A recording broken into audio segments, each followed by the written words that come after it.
Ao falar de desertos, geralmente imagina-se o sol escaldante, o calor intenso, vastidões de areia e cactos espinhosos surgindo entre tempestades de areia. Imagina-se também os camelos deslocando-se com lentidão e a experiência extrema de calor que queima durante o dia contrastando com o frio gélido que se instala à noite. Essas características definem a singularidade desse ambiente.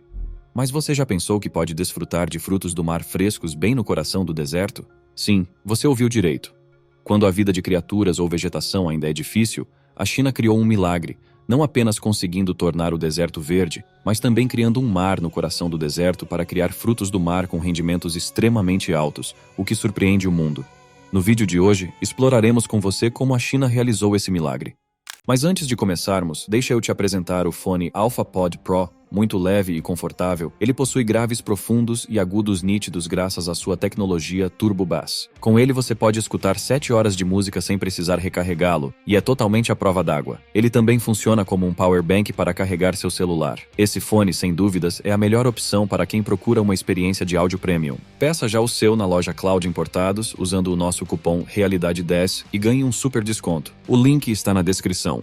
Você sabe como era a China há cerca de 30 anos? Grande parte do território deste país era anteriormente um deserto árido, desprovido de árvores verdes que agora adornam a paisagem.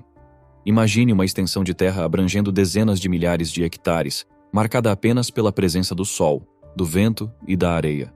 Seria uma visão notável, porém, pertence ao passado. A China sofreu uma transformação radical. O governo do país reconheceu o imenso potencial de desenvolvimento dos desertos, particularmente para a agricultura. Por isso, iniciou a construção e implementação de projetos visando converter vastas extensões de desertos estéreis em terrenos agrícolas produtivos, empregando a inovadora tecnologia de terraformação de desertos. Como resultado, a China conseguiu revestir a maior autoestrada do deserto em Xinjiang, com exuberantes florestas verdes. Além disso, a região autônoma de Xinjiang da China teve novos avanços tecnológicos em aquicultura de água doce e salgada, incluindo peixes de água doce, camarão-tigre, abalone e lagosta. Este é um dos sucessos notáveis nessa área do deserto. Recentemente, a Companhia de Aquicultura de Xinjiang, fundada em 2022, disse que teve sucesso em um projeto piloto para desenvolver tecnologia para simular água do mar em um local de pesca situado à beira do deserto. Chen Jian, o líder do projeto, disse que a água salgada natural no sul de Xinjiang tinha salinidade próxima à da água do mar, segundo um artigo do China Business Herald, publicado pela Associação Chinesa de Ciência e Tecnologia, no início deste mês. Isso tornaria mais fácil a prática da maricultura em ambientes controlados, visando o objetivo da empresa de expandir o acesso aos frutos do mar em regiões internas da China. Utilizamos solo salino-alcalino, ajustamos os níveis de probióticos e enriquecemos a água com diversos micronutrientes para recriar os ambientes marinhos específicos necessários para cada espécie, afirmou Chen. Essa novidade foi anunciada em meados de agosto, mas ganhou destaque recentemente, em meio a preocupações com a segurança alimentar dos frutos do mar, após o despejo de águas residuais da usina nuclear de Fukushima. Recentemente, a China proibiu todos os produtos de frutos do mar japoneses em resposta ao descarte de águas residuais de uma usina nuclear devastada pelo terremoto e tsunami 12 anos atrás. A empresa possui cerca de 6 tanques internos com estufas usadas para compensar as diferenças de temperatura em Xinjiang. A empresa desenvolveu 8 tipos diferentes de frutos do mar, que são cultivados internamente antes de serem transferidos para tanques externos. Mídias chinesas citaram a expansão da produção de frutos do mar em Xinjiang como um exemplo típico quando a China incentivou acadêmicos e funcionários locais a encontrar maneiras de modernizar a agricultura e garantir a segurança no fornecimento de produtos agrícolas. Falando sobre aquicultura, Guo Jinwei, um gerente na empresa de biotecnologia Bentang de Xinjiang, disse que a empresa vendia cada quilograma de camarão-tigre preto por 200 yuan. Graças a isso, a renda e a vida das pessoas na área foram positivamente melhoradas. Este é também um exemplo típico do modelo de desenvolvimento econômico rural deste país. De acordo com a Organização das Nações Unidas, a China há muito tempo é o maior produtor de frutos do mar do mundo e responde por pelo menos 18% do total da captura global de frutos do mar.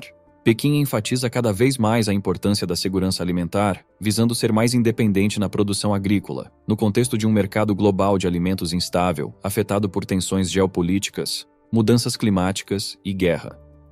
Xinjiang, é um dos 7 locais escolhidos como área piloto para produzir arroz tolerante a sal e alcalino, também conhecido como arroz de água salgada, para aumentar os rendimentos das colheitas. No entanto, o ambiente árido também desafia a sustentabilidade do desenvolvimento agrícola devido à falta de água. As fazendas de peixes em Xinjiang anteriormente produziam frutos do mar de água doce porque as empresas conseguiam utilizar suprimentos de água de lagos de alta altitude. A água vem do degelo da neve em áreas montanhosas ou é bombeada do subsolo das montanhas. As autoridades do local visam aumentar a produção anual de frutos do mar para cerca de 30 mil toneladas até 2025. A China planeja aumentar a produção de frutos do mar para 69 milhões de toneladas no mesmo ano, segundo a agência de notícias Xinhua. As atividades de pesca de água doce em Xinjiang também ajudam as pessoas a obter uma renda significativa. Sob a luz suave da manhã, o pescador Xu Ting dirige seu barco de pesca em direção ao centro do Lago Boston, preparando-se para um dia agitado de trabalho. Localizado na região autônoma de Xinjiang, Boston, o maior lago de água doce interno do país, entra em sua temporada de pesca mais movimentada de agosto a outubro. Desde 2018, um total de 87 milhões de metros cúbicos de água fluiu para o Lago Boston do rio Kaidu, melhorando a eficiência da circulação da água e a qualidade da água do lago. Os vastos canaviais do Lago Boston, cobrindo mais de 40 mil hectares, desempenham um papel importante no ecossistema. Eles podem ajudar a filtrar a água e fornecer habitat e abrigo para muitas espécies diferentes de aves e vida aquática. O lago agora é lar de um número crescente de espécies de aves selvagens, com 198 espécies observadas até o momento. O bom ambiente ecológico injetou nova vitalidade no lago, tornando-o a maior base de produção de peixes em Xinjiang. Produz mais de 4 toneladas de vários produtos de frutos do mar a cada ano, incluindo carpa-capim, camarão de água doce e caranguejos. Yuan Janu, o proprietário da instalação de criação de caranguejos, disse: "No ano passado, nós liberamos 36 milhões de caranguejos e começamos a colheita em agosto deste ano. Depois disso, planejamos alimentar lagostas de água doce australianas e expandir a escala de criação, para que mais consumidores possam desfrutar dos produtos de frutos do mar de Xinjiang." Em 2022, a produção total de frutos do mar de Xinjiang atingiu 173 toneladas, classificando-se em segundo lugar entre as 5 províncias e regiões autônomas no noroeste da China. A ideia de criar um mar no meio do deserto existe há muito tempo, mas o sucesso com este modelo mais uma vez prova a força da China para o mundo. Em 1957, cientistas propuseram a ideia de criar um mar no meio do deserto do Saara. A iniciativa foi primeiramente sugerida por Donald Mackenzie, um engenheiro da Escócia, com o plano de inundar a bacia de El-Jay para criar o Mar do Saara.